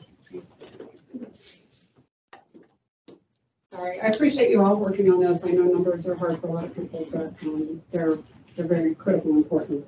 If you guys have a pen, it might be easier to follow this. I'm sorry to ask you to look at it that way, but it might be easier. If you're looking at the budget, and I'm on page 2, and I'm going back to 2021, just for an example. 2021, on the fourth line, it shows capital funding, residential sales at $315,778. That is based on page 1's number from 2021 of the rate where dues were at that time of $980.68. That shows that 321 units were sold. That's where that number came from. The actual units sold in 2021 was 502 units. So if you take the. I don't have that number. Where do you get that number? From 4 realtors in town. It's MLS is available. From where? MLS is available, plus I have village numbers. Okay, so you're saying. And you guys can confirm that later in case it's off 1 or 2, but All right. let's lose 502 as the number that was, I believe is accurate. That's 181 more units that were sold, totaling $177,503.08. My question is, when you're looking at these numbers, if they haven't been vetted properly back to 221, I think we really need to take a look at all these numbers and possibly have the finance committee, because they're doing a wonderful job, break it up, do like a internal type audit where you're looking at these, because when we're up 177,000 on I just want to point out that number that you're looking at is a budget number. It's not an actual. I know it's not an actual. I don't know if I don't know if there's the discrepancy the way you're suggesting. Right, it's not an actual, but you can take a look at the actual. I don't think it's far off. I guess my concern on that is, as a homeowner, that these numbers are important. I think we need to take a deep look at them. Also, I think someone mentioned that capital improvement, 350,000 was put in for that on this budget we're looking at. I think it's 34,000, not 350, taking from capital improvement from Brian, but you can check that as well. I think this is the point that we're trying to make, that these numbers don't appear to us to be right. And so we're asking management to go back and rework these numbers. So your point is well taken. I just don't know the specifics. Kevin, you want I'm just going to follow back to that. Like I mentioned in my first comment about the limited number of people that were here at that finance committee meeting where this first round was going around. There's actually a lot of repeat conversation happening right now. Yeah. So it would probably really be beneficial for the board as a whole to go ahead and review that, ensure that those questions and comments were reviewed by management and addressed, because this doesn't look too much different from that time. So it's just at this point a waste of Sam, time. the question you were at there is, whose budget is this? I'm confused. I haven't been there. Is it a finance committee? Because these guys have done, there's a bunch of volunteers have done a ton of crap load of work, it seems like. And I just as an observer, I don't know who owns, it doesn't sound like, and this is not an indication of management because I'm new and I've seen it, and you guys are new. It doesn't sound like this is a management budget in a way. I don't know whose budget this is really. Who stands behind this budget really? And it's not in a bad way because there's things wrong. Because trust me, I've had things wrong in a million budgets. But we're asking a lot for these residents to do a lot of stuff, and it just doesn't sound like there's somebody here from management that is really. And it's not a bad way. I just more the process. Yeah. The honest answer is that for 4.5 years, Brian Kensel did these budgets. He was the guru and the expert, and we appreciate everything he did. Yeah. Brian resigned. He resigned the same day. And so since that time, we have been trying to get our hands around this, and the Finance Committee met, as they have been meeting, to talk about the budget. Ultimately, management owns the budget that they present to the board, and the board makes a decision about it. That's no different than it's been when you were on the board, or Debbie was on the board, or Kevin was on the board, or, you know, I guess that's all of you that have been on the board here. But the reality is that we are trying to pull this together now and figure out what we've got. And I'd like to sugarcoat it and tell you that it's all sweetness and light. It's not. It's a huge gap to lose Brian. But that is our reality. So now we're going to try and figure it out, and we'll come up with a budget. So we're going to get there, but I think we're identifying where the weaknesses are. But I would say this, though, I think you're completely right. You guys are doing a tremendous task in the budget, but I think the Brian part of it, there should have been more staff over the last 4 years. And that's what I'm getting at, is this is a management budget. If you're going to defend and you're going to rank and you're going to hold management accountable, they need to be giving you the budget and not CROA. You know, it's hand in hand. I think it needs to be ongoing. I'm just giving you advice. I will just say, and then I'll turn it over to Cindy. We have had the conversation that our business model is not sustainable. What CROA gets right now is the benefit of 7 volunteers who have a wide range of expertise, plus our committees who have a wide range of expertise. You can't afford Paul Rashkin's hourly fee. You can't afford Jackson Mummy's hourly fee. You can't afford Brian Kensel's hourly fee. And so we have contributed to this community over and over and over again. At some point, the reckoning will come due. Sorry, is that funny? No, he was pointing at me like, you can't afford mine. You can't afford our fees. Yeah, you can't afford ours. You can't afford anybody's fees. And so we have a circumstance, a structure in which our volunteers contribute, I don't know, $1 million a year worth of services or more. And at some point, when you've got a community of this size, maybe you have to start thinking you've got to pay for those services, either in management or consultants or doing something else. We are blessed to have so many talented people here, but we became overly reliant on one individual to do all of the financial work, to our detriment now. Not because he did an incredible job, no question, but that reliance now makes it very difficult to fill in. We'll get there, but it's going to be a challenge. Well, let me go to the board first. Celia, I'm sorry, Cindy first, and then Celia. You had your hand up first. Go ahead. You first. Me first. Okay. You can go ahead and eat your sandwich because I can do that. Would you like a lozenge? Something that, because you all know that I worked here before.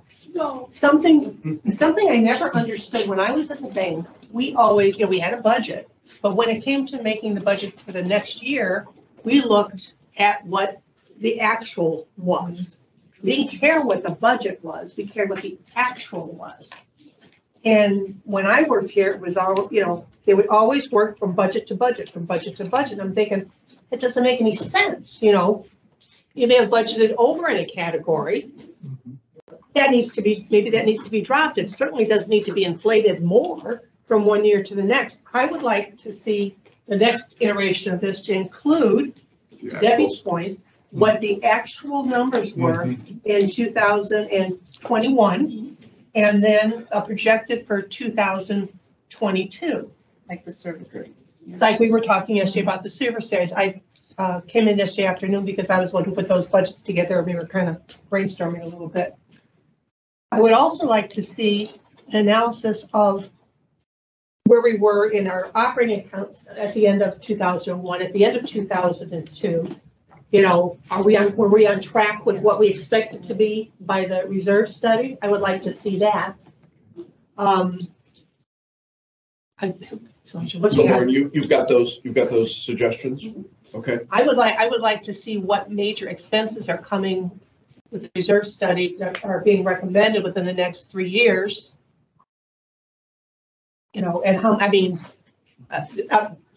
to my understanding, there were many things that were not being done, And so in my head, I'm thinking, good, we have extra money built up in that operating account. You know, I want to see if that's, I mean. You mean in the spent replacement some- reserve account?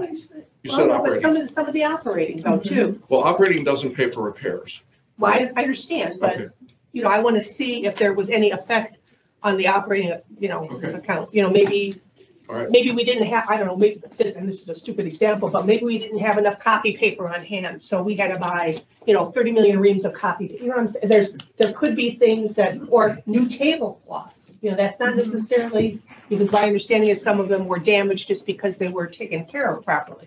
That shouldn't be a reserve expense, that should be an operating expense. I mean, there may be many of those things. And there is. There you go. It looks like it might be $100,000 just in that budget, if Mike's right, for projected, for, you know, over budget. And it might be, we may want to put them in the right category and maybe not. And it may need to be reserves and not for I'm gonna operations. hold you. Yep. Celia, you had a comment? Okay, Bill, did you have something? Yeah, but no, I lost it. Okay. Cindy, okay. So Cindy, I think all of your comments, Florence has written down, she understands. Okay, go ahead, Celia. Quick. One, this is why we have a finance manager. Don't we have a finance manager to be doing all of this?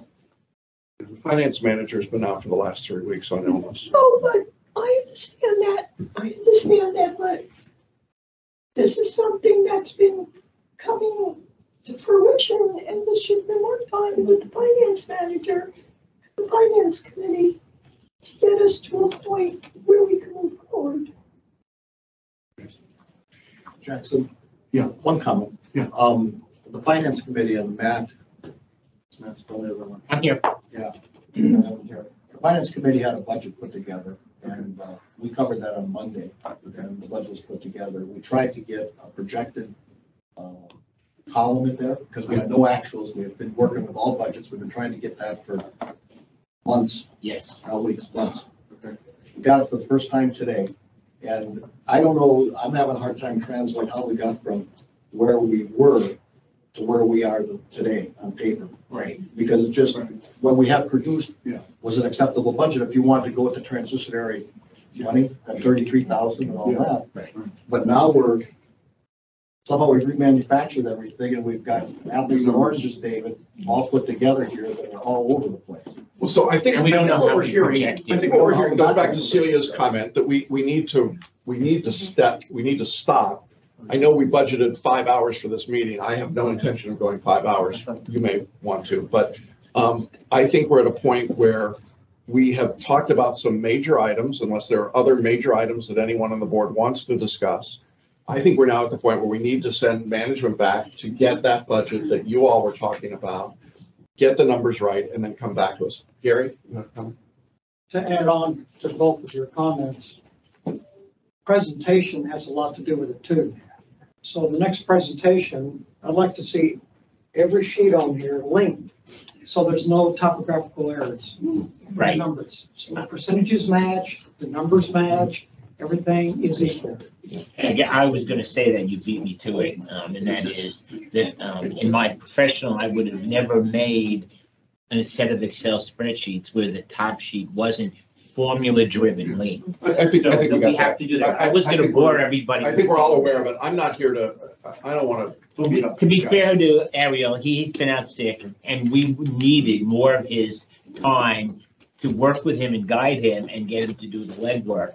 And we haven't had his access to him quite the same amount. David, you had your hand up. Yeah. The only other thing at this point that I need is what I was hoping to find some of the files, which it's what's the backstory? Like professional fees, I know historically what's made that up. But I remember in prior years, we would have this and you click on this item and you see, this, or if you want, when we looked at. Drill down. It used to be called the cheat the sheet. Yeah, the drill down piece. Right. Park monitors, okay, so that's $15 an hour times whatever, blah, blah, blah, blah, blah. So what are those formulas behind this? Because I think there's stuff buried and I want to make sure things aren't buried. All right, so let's talk about dates for Can I, a, one more thing too? yes, Since we talked about Island Village, can we give some direction as to how many months of 2023 we want the expenses to show up? Because you can do a guesstimate, I mean, compare the size of that, what that pool is gonna be to one of the, a pool that we have here in town and put in how much it's gonna cost to service we, that. we do know that number, we just don't know where we're gonna plug it in, right? At this point, we don't know what We know the month it's number. Well, starting. that's what I'm saying. So we need. Remember from executive session, we did have that number. Right, we need to give some direction to them when to start that number. If they started in April's probably too late. If they put it in for the whole year, the worst thing that could happen is, you know, we don't take it over until May, and oh goody, we've got extra money, Exactly. Okay. you know, kind of thing. Celia, and I'll get to you, Gary. Oh, Paul, I just want to make sure I understood you correct with regard to the rent fees. You think it should be, instead of going into capital improvements, separated into different pots, right? It makes sense to me. It does, right? Yes. Thank you. Okay, we've got that. We've got that on the list to talk about. That's a legal issue as well. So it's not so simple, I don't think, as us just waving a wand and saying we're doing it, okay? But it's something to discuss. Gary, you had a comment?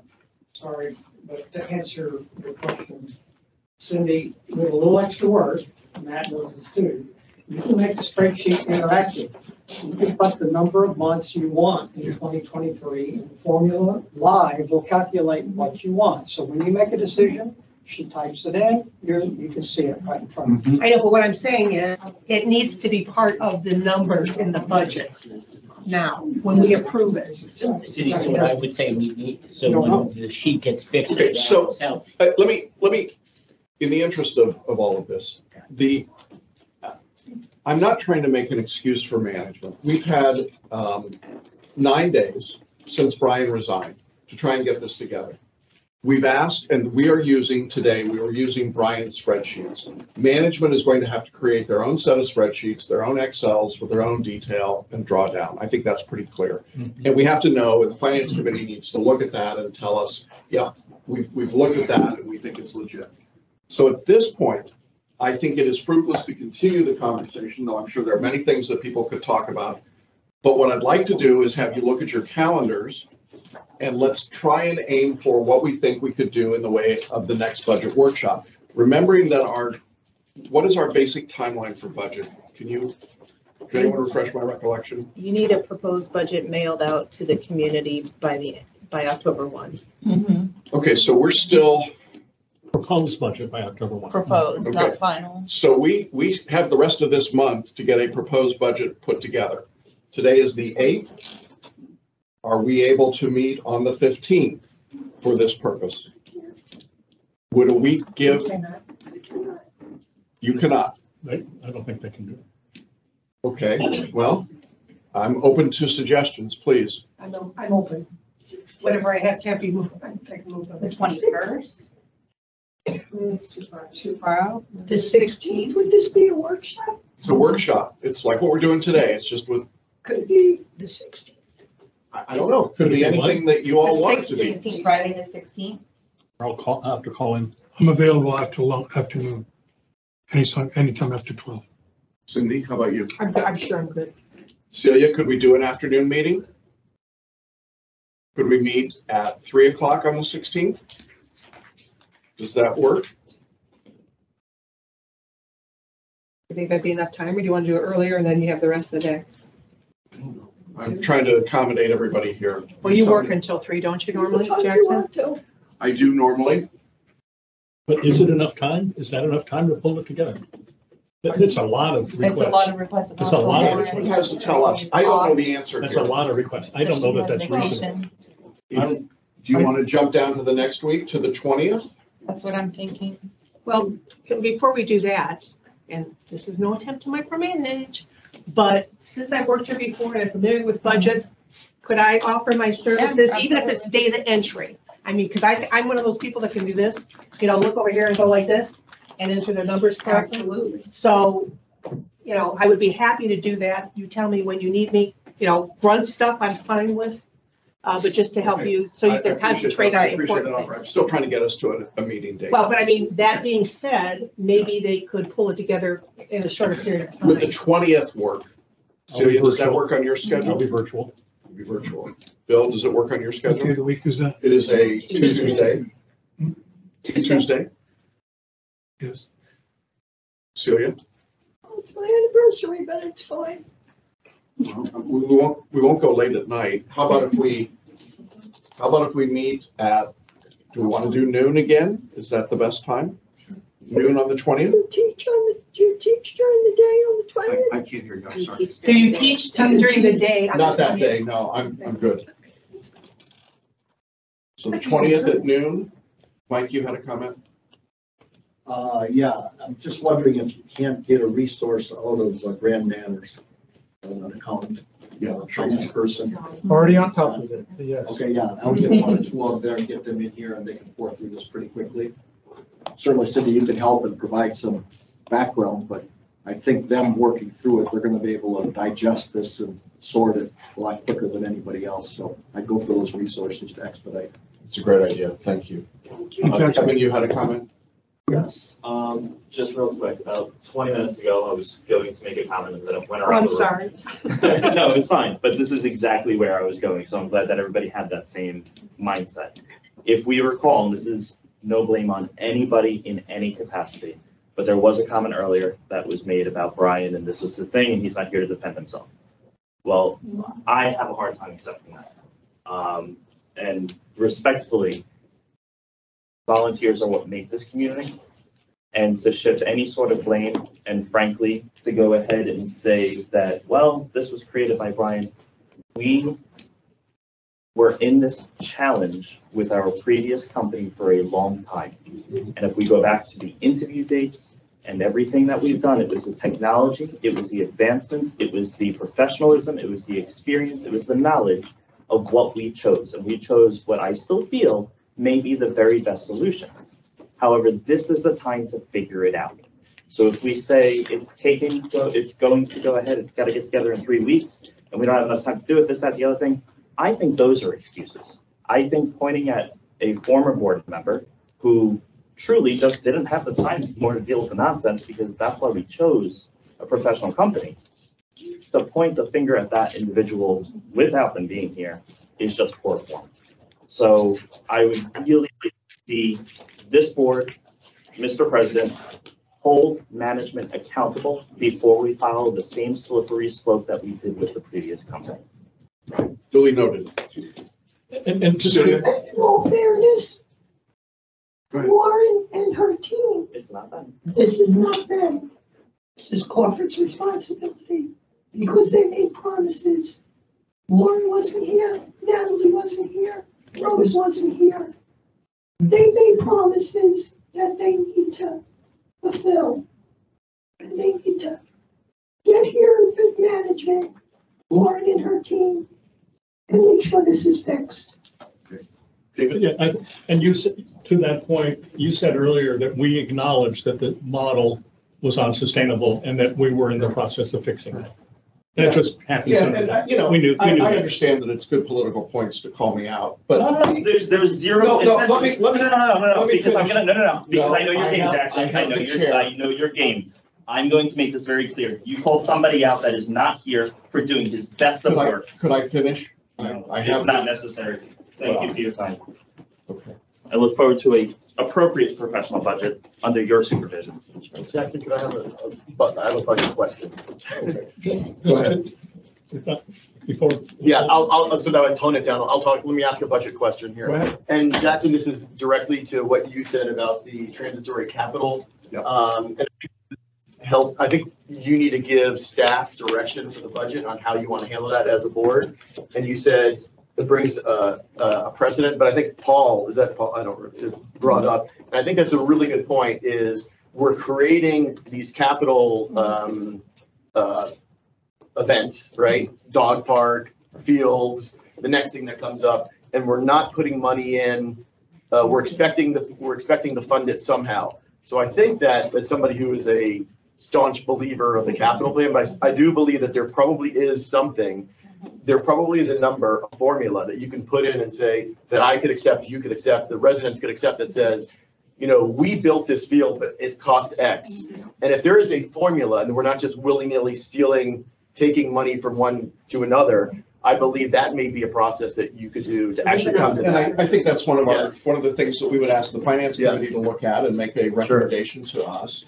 I think we could look at a budget with the transitory capital expenditure and without it and see then what we want to do. I don't think it prohibits us from at least having that number in there, but we haven't reached a conclusion. There's no consensus that I'm seeing on the board about that at this moment. And just to circle back around with Lee's point, we did put in the budget for the first time for our homeowners, a capital fund contribution. I think it's 25 grand. Yeah. So that was meant as a placeholder to say, yes, every homeowner has a skin in the game. So it was apartments and 83 cents per home. Yeah, right, right. So if we were to take that placeholder and then, to your point, put all that apartment thing throughout and then we make a board commitment, we want to contribute X amount, $1 million a year to our capital improvement.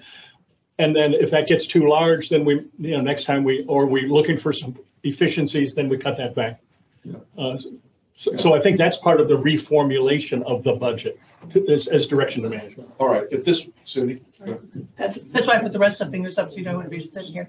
So I'm going to make the assumption, Roger, that you as in Grand Manners do you have your own templates for doing budgets for communities, or does every community have their own?